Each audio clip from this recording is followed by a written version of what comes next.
cards, it'll come up. Anyway, folks, there's a little bit of a write-up there, but I think that video kind of says it all. And Cruz has been fighting against this plan for quite a while. And he even tried to get a vote and get a unanimous consent vote in order to go forward with laws and stuff like that in the Senate. And instead, they shut down the unanimous consent. So now, of course, it has to go through committee meeting after committee meeting, and the long process, go the long way around before it sees a floor vote, if ever. And of course, by the time that happens, it might be after the midterm elections, or it might even be after this session of Congress is done and the next session gets sworn in January. So it really need to. Cruz is really trying to push this hard. So those of you out there, go ahead and call your senator's office, your state senator, or not state senator, but the senators from your state, the U.S. senators from your state. Call their offices and tell them to support Cruz's plan, his bill to stop the amnesty.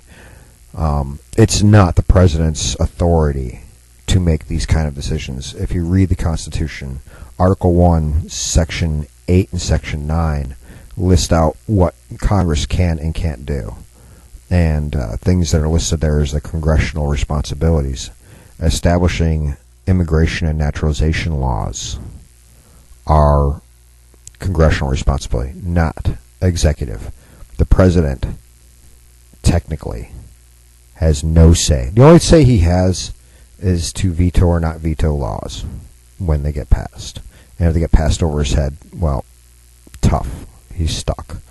After that, he's got no say in the laws. And if they've been passed and signed into law previously, he does not have the authority to suddenly decide, well, I'm not going to enforce that. I'm going to do executive orders to not enforce that. Sorry. That is a violation of his Constitution, of the Constitution's directives to what the president is and is not allowed to do. So, sorry, buddy. Sorry, Presbo. But you do anything, you are violating the Constitution. And I would love to see you hauled off in chains, but unfortunately, without a Senate majority being in line with that kind of ideal, you're not going to be impeached like you should be. Anyway, that's my 2 cents. And yes, folks, I will flat out say I do not see Obama getting impeached for anything. There's only one way that could possibly happen, and I'm not going to hold my breath. Even if we get the majority in both the Senate and the House, it's going to take a 2/3 majority, and I don't see that coming about, especially when you have an executive branch that loves to hide things from the other two branches and deny that it's doing what it's doing, even when the evidence is put in front of them. See, we have evidence you did this. No, you don't. Yeah, we do. It's right here. That isn't the evidence that you think it is. These are not the drugs you're looking for. Go about your day. And for some reason, I can give my guesses, but that Jedi mind trick keeps working. Probably because he has people who are complicit with his illegal activity who are sitting in the legislature. Anyway, that's just my conspiracy theory, folks. It may or may not happen. And regardless, the best way to combat that is first with votes when you go to the polls this November, and then after that, let the courts handle it. So, that's my take. Now, other things going on that you need to be interested in, and especially talking about legislators here. There is a legislator from Iowa. Let me see if I can actually get her exact name, because she's somebody that really needs to be have her brain tickled a little bit and reminded, of what the laws are and what her job is. But well, for some reason I thought that it was a BuzzPo article, but no, it wasn't. It was something I found on another site. Tea Party affiliated site of all things. But there's a Iowa Democrat, a representative from, I think it's Iowa's 3rd congressional district, if I'm correct. She went on a news program along with somebody who's running against her for that same office come November, and they were asked about the law that's already out there that revokes passports of or denies visas to terrorists or people from countries that support terrorism, and denying the visas to people who have been linked to those activities in the past. And that's already a law, and that passed unanimously through both houses, and it was one of Cruz's laws. But also, there's a law that's been introduced by Cruz, the Expatriate Terrorist Act, which would deny revoke the passports of any U.S. citizen who joined a terrorist organization and left the United States, and revoke their passports. So, you're gone, bye, you're no longer a citizen. You can't come back. And she kind of opposes that idea. And let's hear the words of both these candidates, the Republican who goes first and then this current representative, and why she doesn't like the idea of revoking passports of people who hate our country. What does that mean if you were elected to Congress and sitting there now? What would you be urging? I'd be urging our State Department to revoke the passports of those that they suspect who have admitted that they're a part of terrorist organizations. Our State Department has that authority. Right now, they're not doing it. They're guising it under the gauge of religious freedom. That's absurd to me. And Mrs. Apple, what would you be doing if you were sitting in Congress now? Well, Congress has the role of oversight. They need to make sure that what we're working on... What would you be urging? I would not be urging taking away their passports. I think we need to make sure that we work through the system and look through it in a very diligent... Have to look through the system in a very diligent manner. Don't revoke their passports. Don't do something to prevent them or make it more difficult for them to do violent acts against our citizens. No, don't do something. I mean, it's not like you're putting them in jail or anything. That would be if they committed an act, but it would make it difficult for them to harm somebody else. This is somebody who's all about creating gun-free zones, leaving our children undefended, so that criminals can come in and shoot the place up, and saying that it's making the areas safer because if you bring a gun into one of these school zones, it's illegal. Or one of these other gun-free zones.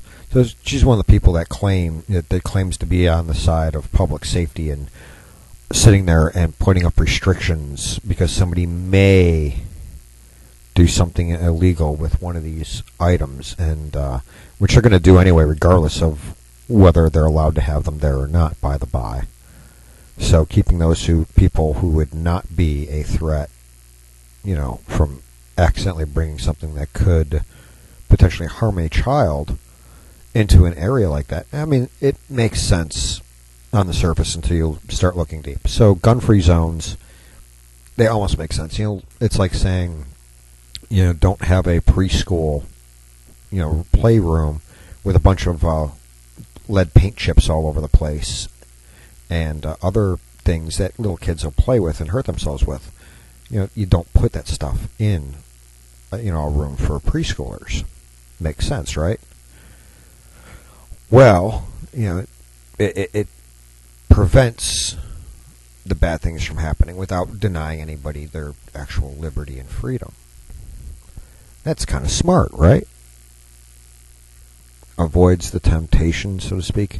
Well, I know you can't legislate morality, but you dang sure can turn around and say, hey, this person may be going to do something to harm the United States, to harm our citizens, to harm our people. Let's be proactive. We're not going to be proactively jail him and throw him in a deep, dark hole before he does any crime that he may or may not do. But we can make it a little bit more difficult for him to do a crime if he is in fact planning to do so. Kind of like you hear that somebody might be intending to rob a bank, you increase police patrols around the bank to make it a little bit more difficult. You think that bad guys might be crossing the border to do bad things, you increase patrols along the border to make it more difficult. You think a bad person is going to use his U.S. passport to do bad things against U.S. people, you revoke his passport. You make it more difficult for him or her to go through with their plans. So you have this Democrat who's all for gun-free zones and actually making it easier for bad people to do bad things to innocent people and leaving those innocent people undefended by those who could defend them. And instead, on the flip side, she turns hypocrite and says, well, we need to do our due diligence. We shouldn't revoke the passports of these people who are bad. And we're not talking about saying, hey, you might be a terrorist, so we're going to revoke your passport. No, we're saying you've popped up. You've basically said that you're going to go and do this. So, bye-bye passport. Big difference there, folks. Big difference. Well, I could go on for days and days and days about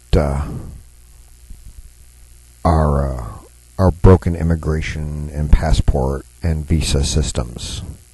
I've got a good friend who she went to I want to say it was Norway. It could have been Sweden. For some reason, I got the two mixed up. She went to Scandinavia and met the man of her dreams and got married. And this guy is conservative-minded, just like she is. Very decent person, very hard-working man, and started the process to legally immigrate to the United States and to legally, go through a naturalization process. And meanwhile, my friend Katrina has been back and forth between the states, and she actually works for a U.S. company in this Scandinavian country. Like I said, it's either Sweden or Norway. For some reason, I keep flip-flopping it. Well, Katrina came home and home to the United States on a trip. I forget whether she had to come back for her work or she was coming back for visiting family. I forget which one it was, but she got sick and was hospitalized. And the visa department not only refused to expedite the visitor visa for her husband, but which she had already applied for, and then when she got sick and ended up in the hospital, he tried to get it expedited so he can get over in time to be with his wife, who was actually at the time facing possible death because of what was wrong with her. She ended up pulling through, and she's fine now, but at the time it was kind of scary, kind of touch and go. But they not only denied or refused to expedite it, they turned around and said because he tried to expedite it, there must be something wrong there, so they denied it. And he ended up having to reapply and go through all kinds of loops. He eventually came over just in time to turn around and go back home with his wife. But went through an arduous process. And this is a guy who's clean and would be a great citizen for the United States. Meanwhile, you have people illegally crossing the border, and Obama wants to give them amnesty. So, there's people that we need to be giving visas to, and then there's people that we need to keep out. And then there's people who are U.S. citizens who leave the U.S. because they want to fight against us by doing violence against our citizens because they joined some religion that for some reason hates the United States. There's some extremist, heretical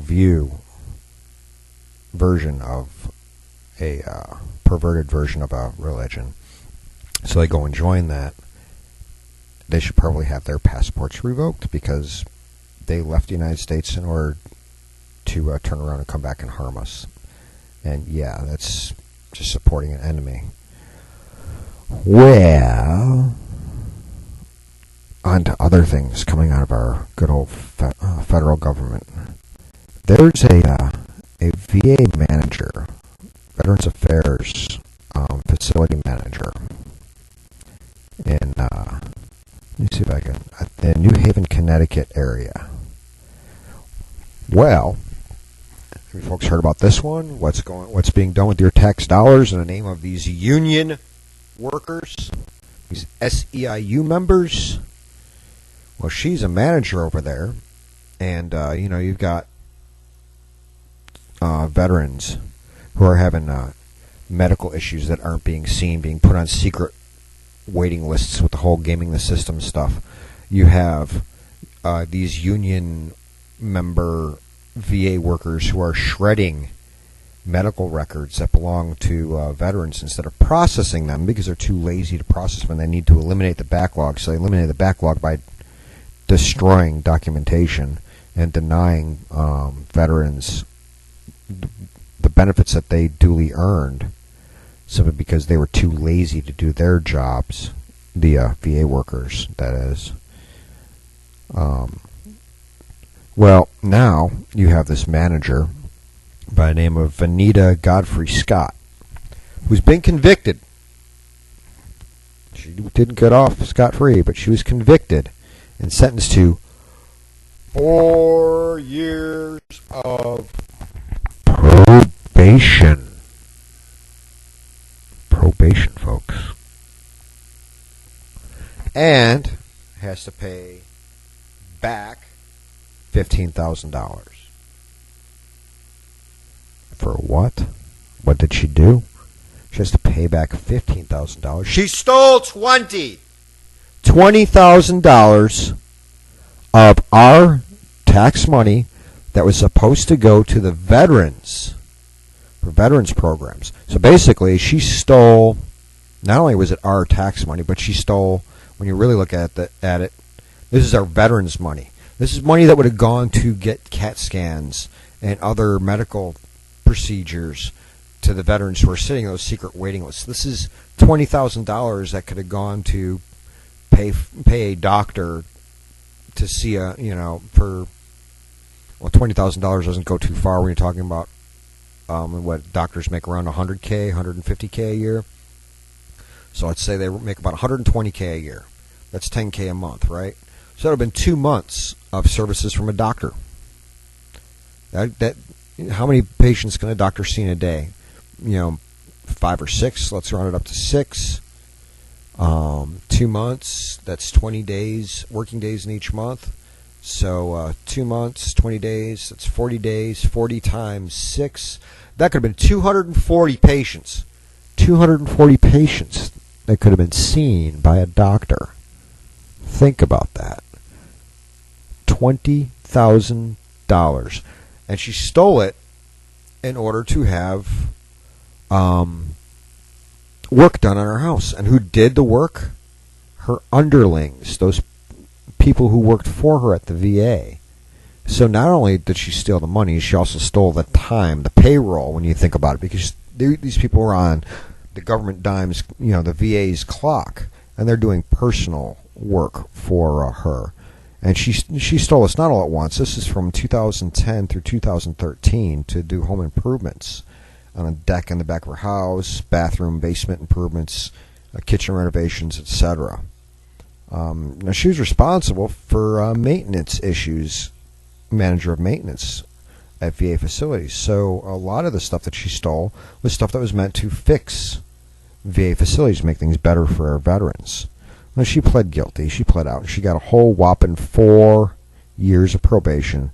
6 months of it's on, in quotes, house arrest. And she has to pay back 3/4 of what she stole. Not more plus punitive damages. No less. She gets off. And why is she getting off? Because she's a member of the SEIU, as are most VA workers. There you have it again. Good old big labor pulling strings to take care of big labor, especially those who have leverage, positions of influence and authority within government, the government bureaucracy. Because that's what the SEIU is, folks. It is